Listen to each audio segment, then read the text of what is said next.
Ladies and gentlemen, we are at the end of May. We are coming to June. Memorial Day has come and gone. Aiden, the Temple Owls did not win a championship or anything like that in Lincoln Financial Field. The Eagles collapsed in Lincoln Financial Field. There were no NFC championships played in that field, but one team that captured a championship on that field this year, my Notre Dame Fighting Irish lacrosse team, back-to-back national championships in the city of brotherly love. So you're welcome. Championships to be seen in your city. Thank you. Kind of helps. City of Champions. I was definitely pulling for St. Joe's, who was in the lacrosse championship, but didn't quite make it to be the home underdog story as we typically love in Philadelphia. So congratulations to Notre Dame, another championship. That's what I love. One of the things I love about Memorial Day weekend, lacrosse is going to be.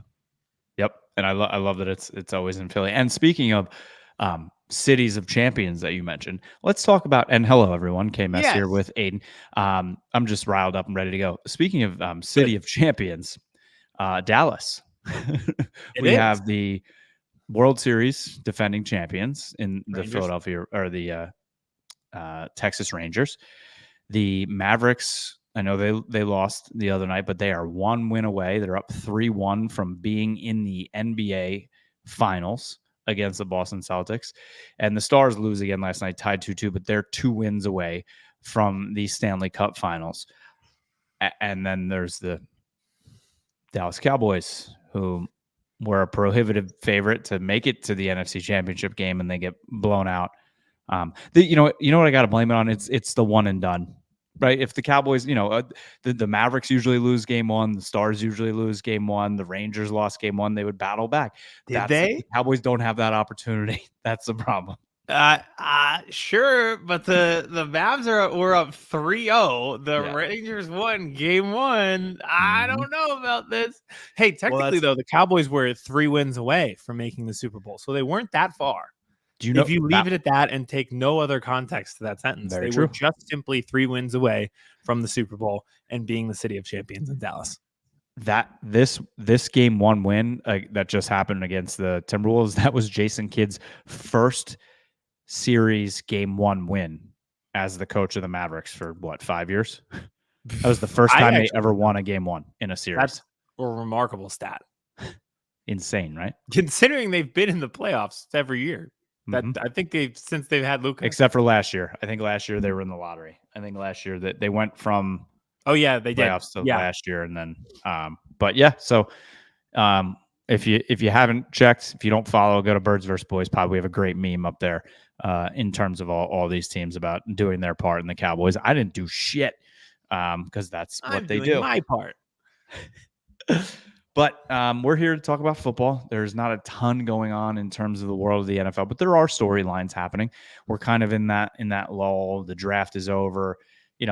Mini rookie camps kind of happen. OTAs are happening. We're starting to see some players on the field. And I don't know about you, but every time I click on something or look at something, it seems like the city of Chicago is burning down because Caleb Williams isn't having great practices, and that just shows you the time that we live in terms of the NFL these days.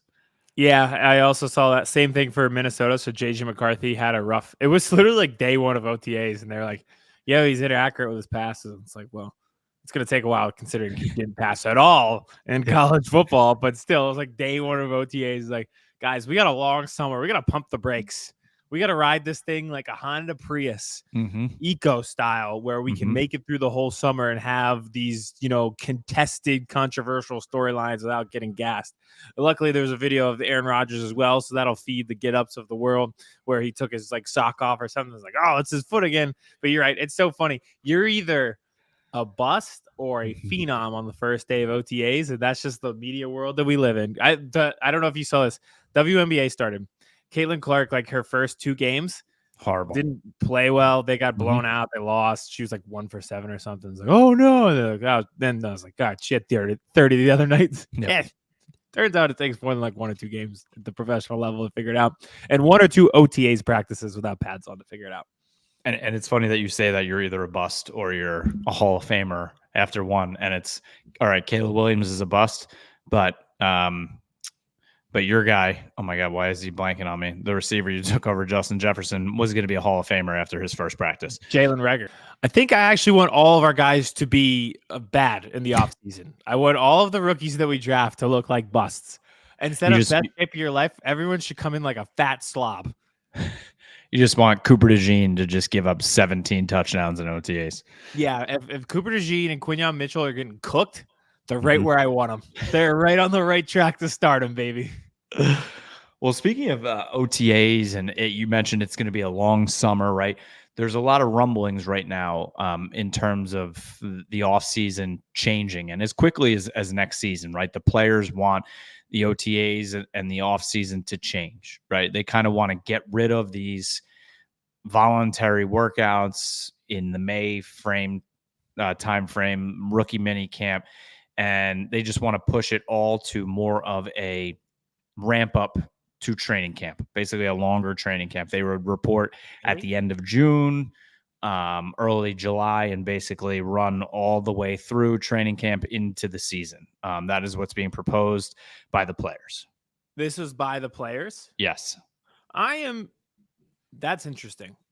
To me, I think it's basically they want their like vacation time. They want just off straight from January, February to July.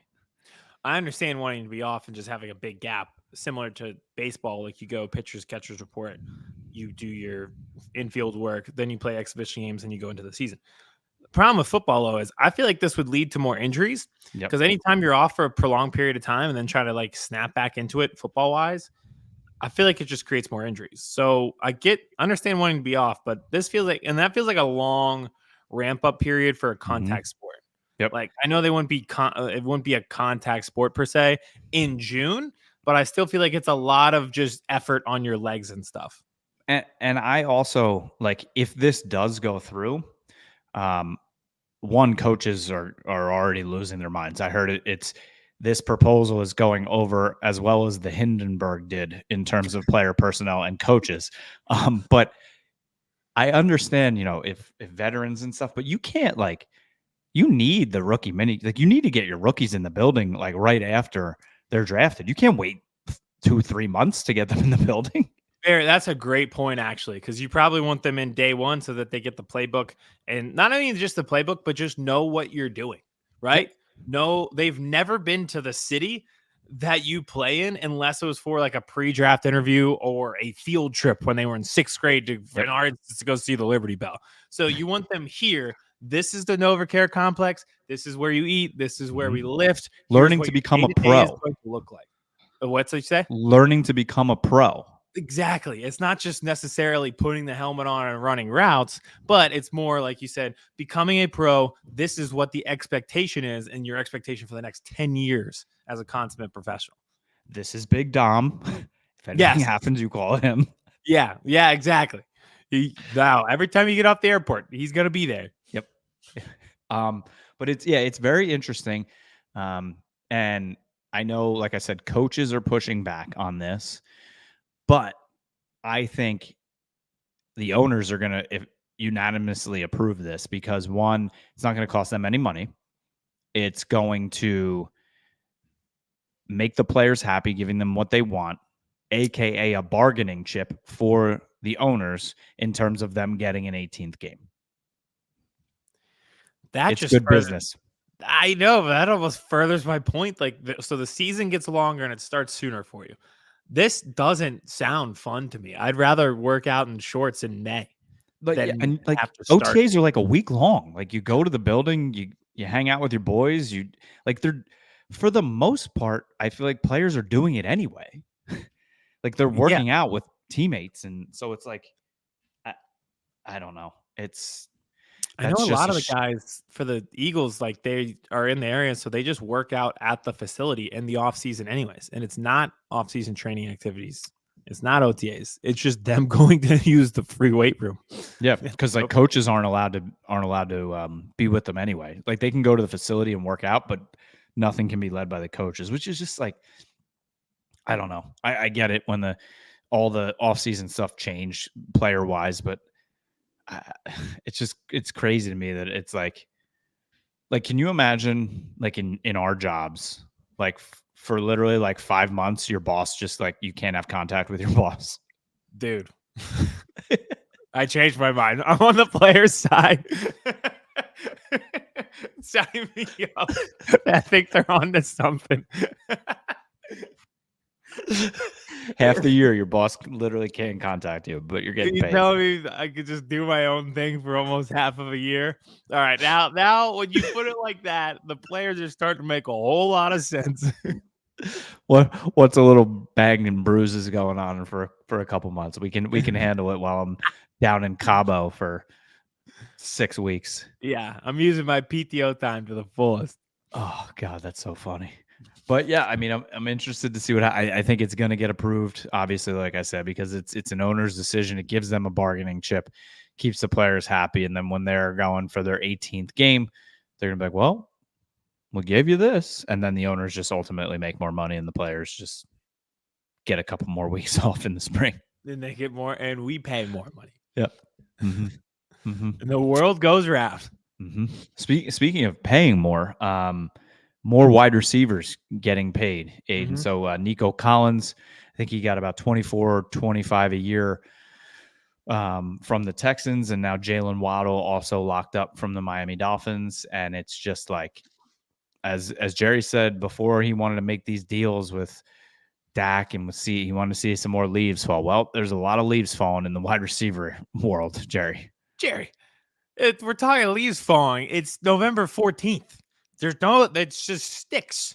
Yep. There's nothing left. You're looking at twigs. What are we talking about? That you wanted to see more leaves fall. They've fallen.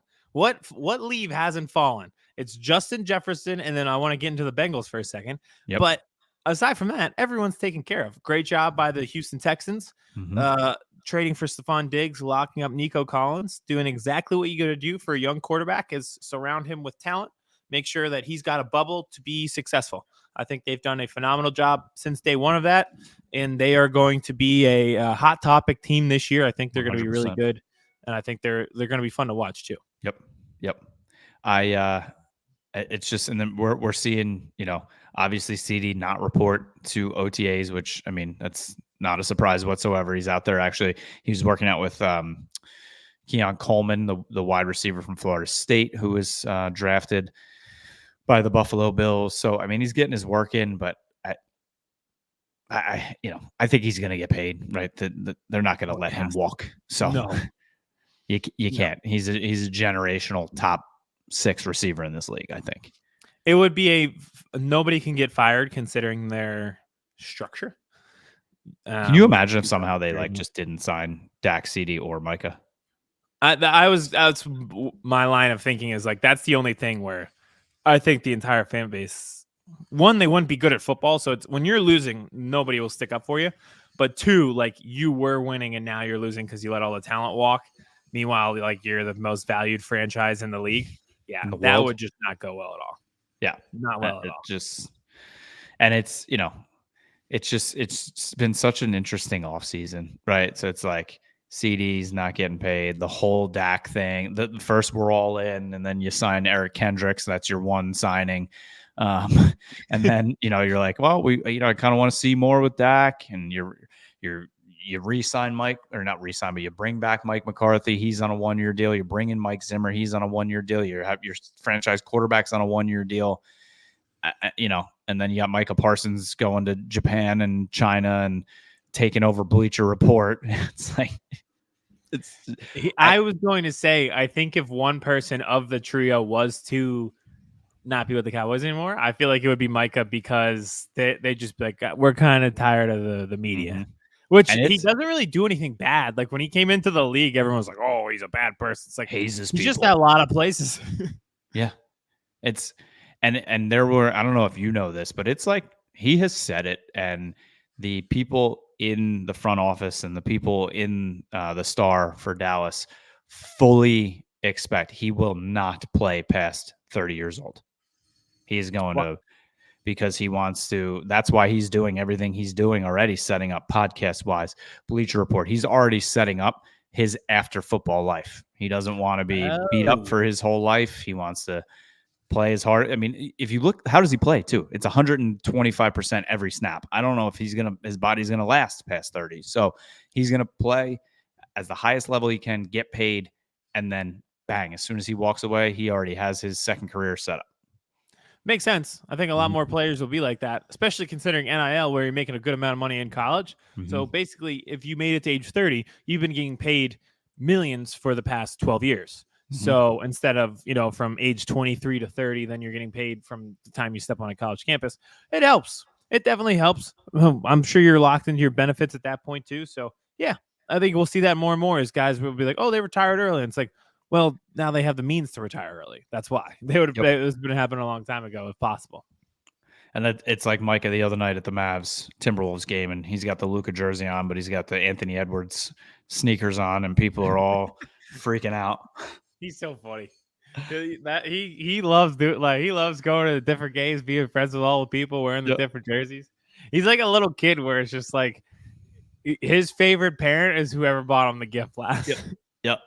And he's like somebody like tweeted something about him wearing Anthony Edwards shoes at a Mavs game, and he quote tweeted, he's like, "Yeah, Ant's a killer." Hey, he's not lying, but it is funny. Like he's just friends with everybody. It's very funny.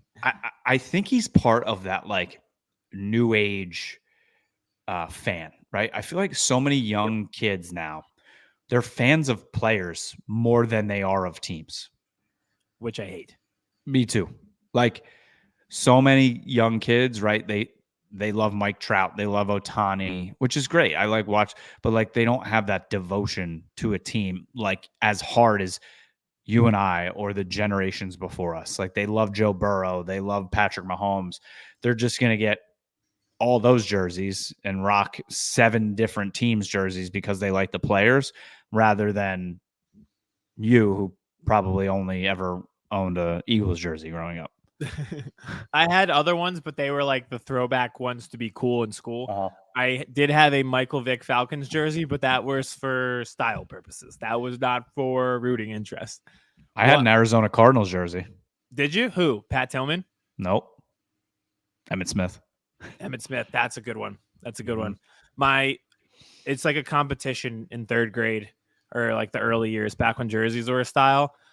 College jerseys for current stars. So like this one kid in my school had a Michael Vick Virginia Tech jersey. Sexy. Coolest thing in the world. Yep. Well, that was like 6 years ago now or so when I met Emmitt Smith again. Like I met him when I was a kid. I don't know if you know this story. Met him when I was a kid, like 6 or 7 years old. My dad took me to like a convention, got his autograph, got a picture taken with him. But Aiden, back in these days, when you took pictures, it was actually with a camera that had film in it, and the camera opened up and the film got exposed, and I never got the picture. What is film?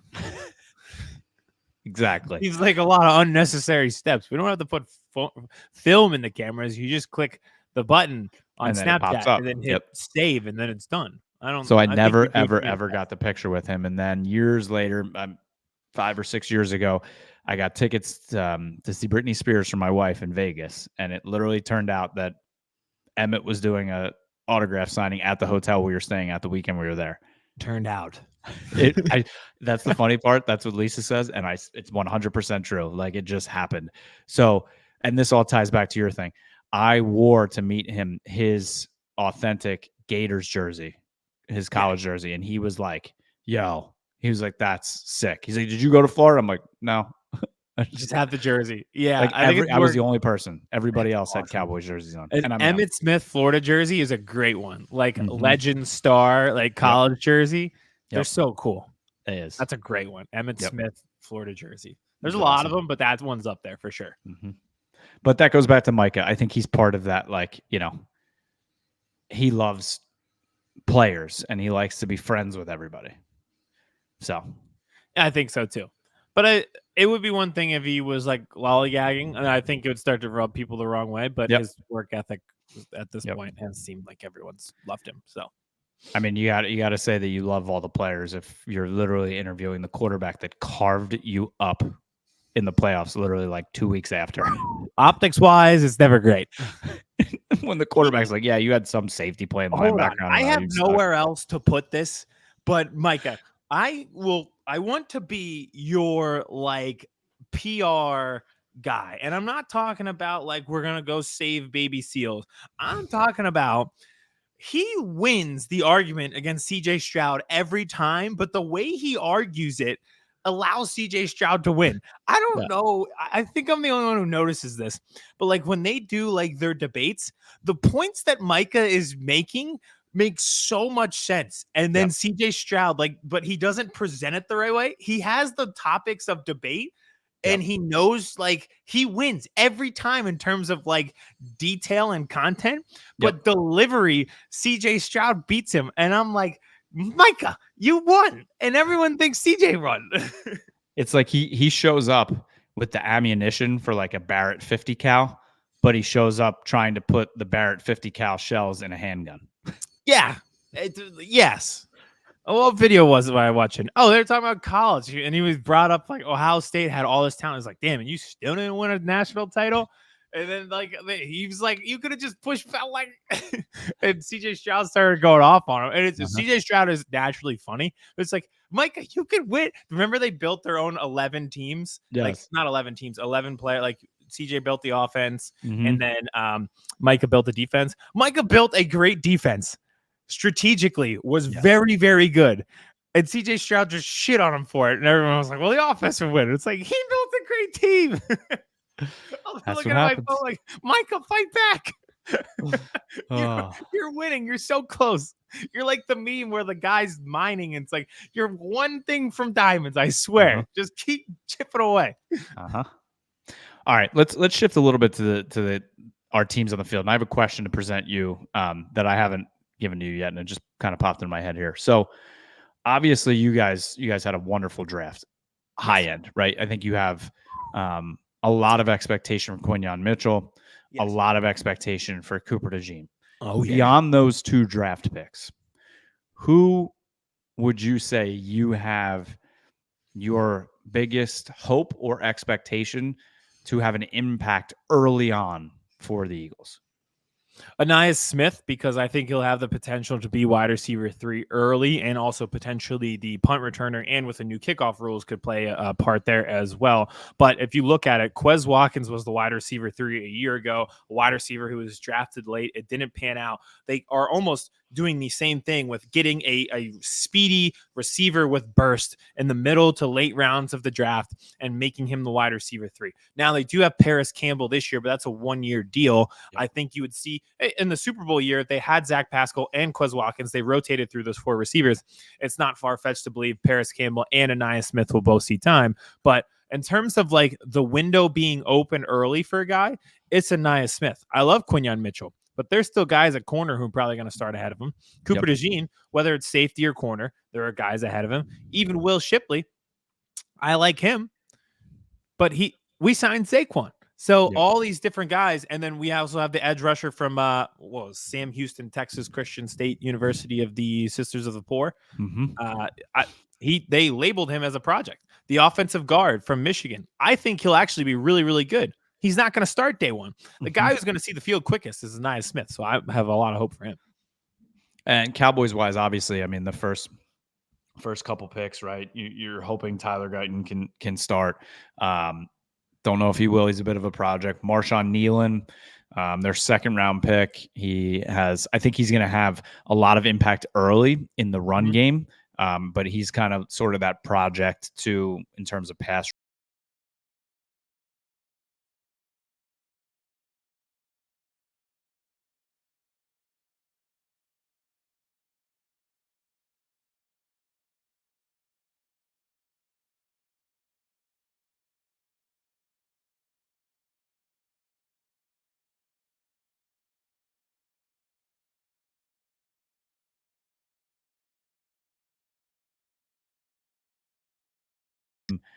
Almost in the third round, he was picked in the 5th.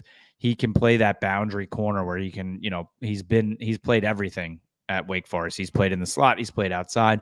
And I think the Cowboys are looking for another impact cornerback, right? They have Deron Bland, who is the leading pick sixer now in a season, but we've also seen him get exposed a little bit sometimes, right? Trayvon Diggs is coming off the ACL. We don't know what to expect. We've seen what ACLs have done in terms of Dallas Cowboys players coming back, and it's not been good early.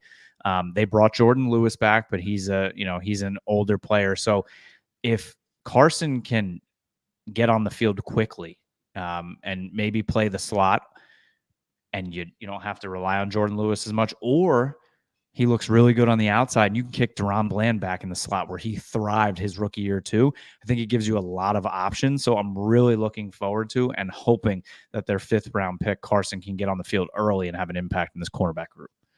That'd be a great one. I love Cooper Beebe coming out of the draft, so him being the starting center, I think that makes sense, and I think he'll be very, very good for years to come. That kind of fit just made sense in terms of position of need and talent there in the middle round. So I have high hopes for him, for you as well. Yeah, and I mean, the Cowboys draft wasn't super sexy. Like the Eagles draft was sexy, especially up front, right? It was sexy as hell. Yep.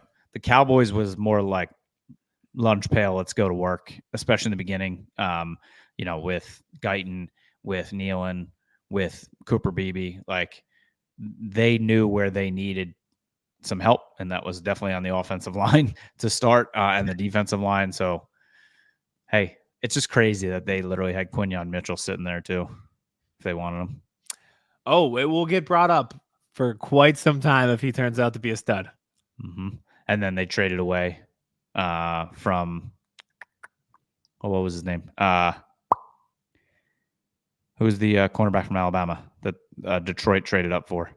Kool-Aid McKinstry with Dallas. No, the other one. Terrion Arnold. Yeah, Arnold. Yeah. Oh boy. Yeah, they literally traded away from him and Detroit traded up with Dallas to get him, and they traded back to get Guyton. So wait for the first shootout that ends 38-34 and a Cowboys loss, and that'll be the first call on. But that trade got them Cooper Beebe, so they didn't have that pick. So we'll see. You fight these battles forever. Trust me, as someone who traded up for Markelle Fultz, you will be doing this battle for quite some time. Even if you're right, you're still wrong. Like Micah debating CJ Stroud. Speaking of battle, it seems like might be a little bit of a quarterback battle there in this city of brotherly love. I'm hearing Kenny Pickett looking pretty good, huh? Oh, that's another one. When we were talking about the OTAs, that was the first day of OTAs that report came out. All the beat reporters who were there said that's not even true, but also not even possible because of it's like day one of OTAs. So now I'm worried about Kenny Pickett, I guess, because he was good in first day of OTAs. Bust. Huge bust. This is a good bounce back year for Jaylen. He looked bad on day one of OTAs. Little hands. Little Kenny Pickett hands. And Jalen Carter talked about, he was interviewed and he's in better shape, he was like, I focused everything on like conditioning instead of technique, and he watches a lot of film. I think he just goes home and watches football, because every time he talks, he's like, yeah, I was watching like YouTube film and stuff like that. I genuinely think he goes home and just like watches YouTube highlights of like football games, which I honestly respect. I think that's the funniest thing in the world. That's awesome. But he talked about just like watching game film and conditioning. So I should be excited, but after our conversation, maybe I should be worried. Speaking of other players, and I was just thinking of Jaylen Carter because of the car accident, and another guy with a car accident, Rashid Rice. Did you see the report this week that he was delivering pizzas all around Dallas to like needy families? He's just trying to repair his image. And I saw, he was delivering it, or did he shit shotgun? No, he was delivering pizzas around. I saw someone tweet the tweet about him delivering pizzas, and they said fastest delivery time in Dallas. Oh yeah, he's definitely getting that pizza there in 30 minutes or less. Oh, he probably broke the Domino's tracker.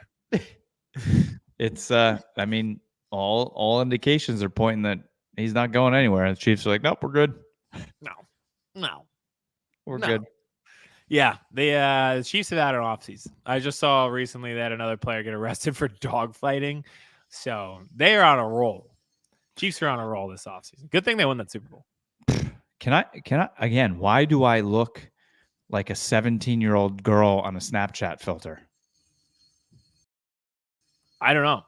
I Is that a good thing or a bad thing? I don't know. Answer this very carefully. It looks very fake. Very fake. You got color, illustration. That's a good thing. All right, you got anything else going on with the Eagles? Like we said, there's not much going on, so that's why we were just trying to kick it around of everything happening in the league. Well, I got one more thing because as we record it, by the time you hear it, it's going to be the start of June, and that means that James Bradberry will probably be off the team. He will almost certainly be a post June 1 cap cut. We talked about this earlier, but it's a deep position cornerback, and it's not panning out for Bradberry, and it's something you probably don't want against your salary cap this year. Yep. And in terms of production cost, it's just not making sense. I think a lot of people have angst or animosity towards him, and I really just don't. He's been a consummate professional the entire time he was here. This past year, it did not work out, but hey, we were the ones who gave him the extension on the contract. The year before, I thought it was great business. When the Giants cut him, they were paying for him, and we took him on for next to nothing. And then he had a second team all-pro type season and was very productive in that CB2 position. And I think one of the highlights of the year was his 4th down interception in the divisional round against the Giants. The hold in the Super Bowl will always live in infamy for me. I will never be over that. And it had nothing to do with him. So I think this is our last time probably talking about James Bradberry as a Philadelphia Eagle. I think he will be gone in the next few days. But at the same time, I do not hate that man. I have no animosity towards him. And I thank him for what was a great, great year as a Philadelphia Eagle. And I'm glad it happened. He's got Washington Commander written all over him. He does. He does. And I'm a little worried about their draft pick, the Emmanuel Forbes kid. Mm-hmm. He's getting cooked by A.J. Brown. He's small. I remember him being small when he came in. Yeah. He's skinny. Yep. So could you imagine just, hitting, you know how they always Fran Dunphy, the coach who's been to like all the Big 5 schools, they're going to start doing that with Bradberry. He's like, he's been to every NFC East team. He does feel like I could see that. And I mean, you're right. He got cooked by CeeDee Lamb when he was a Giant, but I mean, for what it was, especially that first year, second year for you, I mean, it was a no-brainer. I mean, Cowboys fans made fun of it in the beginning when they put him, like, you would have taken him in a heartbeat if he came to Dallas off getting cut from the Giants and where he was in his career at that point. We did not pay that much money to have him, and the Giants paid. This is how we can sum it up. The Giants paid James Bradberry for James Bradberry to pick off Daniel Jones in a playoff game. That is what happened. And I can live with that 1,000,000 times out of 1,000,000 and be very happy with that. Yep. How about your boy Carson Wentz too? Out there. Kansas City. Slinging it around. Wait, was he good in OTAs? This could be bad. I don't know. I don't know. I just saw a video of him walking around in a Chiefs jersey. Oh, thank God. Hey, I'm still hopeful in the comeback. I'll never die with that take. I watched a video the other day and they were asking like Barstool employees, they're like, what was your worst sports take? And I was like, what was my worst sports take? And I was like, well, I don't want the Phillies to trade for JT Realmuto because Sixto Sanchez was supposed to be like the next Pedro Martinez and he's been nothing and Realmuto's been awesome. And like 3 hours later, I remembered, I was like, oh yeah, like everything I've ever said about Carson Wentz would probably be my worst take. Hey, you never know. He helped the Cowboys win the division this past year for his performance with the Rams. Yeah, he did. He did. What's your worst Cowboys take? Ever? Oh, not just this year, like anytime. It's an interesting question. It really is an interesting question. I think I was really, and this is something that they didn't do, but I was really all over them signing Odell Beckham. And then it turned out like he wouldn't have been able to play at all. So I was into it, and I was like, come on, he'll be able to play. He'll be able to help out. It's a playoff push. And then it was like, yeah, he can't even run right now on 2 feet. So I thought, I was kind of in on it 2 years ago. I think I was okay with them holding on to Jason Garrett too long. That's a fair one. Like I was like, now that I look back and I'm like, all right, that was Groundhog's Day every year. Like they were never super bad, but they were, they would have their pops of like 12 wins and win a division, but then it was just like doses of 8-8. And it was like, all right. And I think the league is now going a little bit different in terms of like younger guys, giving guys that haven't had experience a chance, players like Antonio Pierce. So I think it was a different time too in league wise. I think right now I would have been more jumpy to get him out of there, like I kind of am with McCarthy. Yeah, you don't want to hit that state of complacency. Also, you mentioned they were never super bad. I was watching that movie this weekend and had to explain like the cultural significance of that movie to my parents, which was very funny to do. Oh, super. Oh, that is funny. Good movie, right? It is a great movie. I had to explain to them like it's a good comedy. They're like, this is dumb, and I was like, it's not. It is, but it's not. That's the point. I was watching a really dumb movie the other day. Have you ever seen Accepted, where they like make a fake college? Favorite movies. It's like it's the same concept as Superbad. It's like all those people when they're young and they're up and coming, and that movie might be even funnier than Superbad. Yeah, that might be another take that I have that I won't age well. I think that movie is so funny. It is when Jonah Hill's like rushing the fraternity at the other school. How great would that be though to just make a fake college and just I think about that all the time. Those are the shenanigans that I would get in high school. Like I would take something like that and not creating a fake school, but like Justin Long's character in that I could relate to very, very much is the shenanigans that I would get myself into. All the people in there, like Blake Lively is the heartthrob of that before anyone knew who Blake Lively was. I have a heartthrob for her. All right. That's all I got. Nothing really else happened in Cowboys world. No Dak signing, no Micah signing, no CeeDee signing. Everything else is just, we'll see. But I will say, I want Jordan Love to take every single snap of the preseason. I don't need to see Cooper Rush. We know what Cooper Rush is. Dak's not going to take any snaps in games. Trey Lance. Yeah, what did I say? Jordan Love. Oh, yeah. God, I was like, yeah, sure. God, I wish. Trey Lance. I want Trey Lance to take every single snap in the preseason games. See what we get. See what he has. Fair enough. He needs every snap he can get. That poor kid. I feel bad for him every time. He played about 7 games in high school and 4 games in college, and he got drafted top 5. And then broke his leg after 3 games. And then lost his job to the last pick in the draft. Yep. And then got traded to be a backup in Dallas. Awesome. The heavens have it out for him. Yep, big time. All right, everybody. Thank you for watching. Thank you for listening. If it's your first time here and you are watching on YouTube, make sure you smash that subscribe button. We have been taking off in terms of subscribers. We appreciate all of the love, even in the offseason when there's not a lot going on. Anywhere you listen to full podcast episodes, we are there. Google, Spotify, Apple, anywhere. And if you want some funny laughs, have a good times, check us out everywhere we are on social media, especially on Twitter, Instagram, and TikTok as well. KMS, Aiden, we will be back every week during the off season. Now, I preface it that I'm having a child within the next 3 weeks. Could be in 10 minutes. Could be in 3 weeks. So maybe I'll do a podcast from the hospital room. I would love to know Lisa's reaction to you doing a podcast. Well, not while the baby is actually coming, but like, we'll be at the hospital for like 3 nights. So gotcha. We'll check in with you. We'll do a quick Cowboys check with Kevin at the hospital.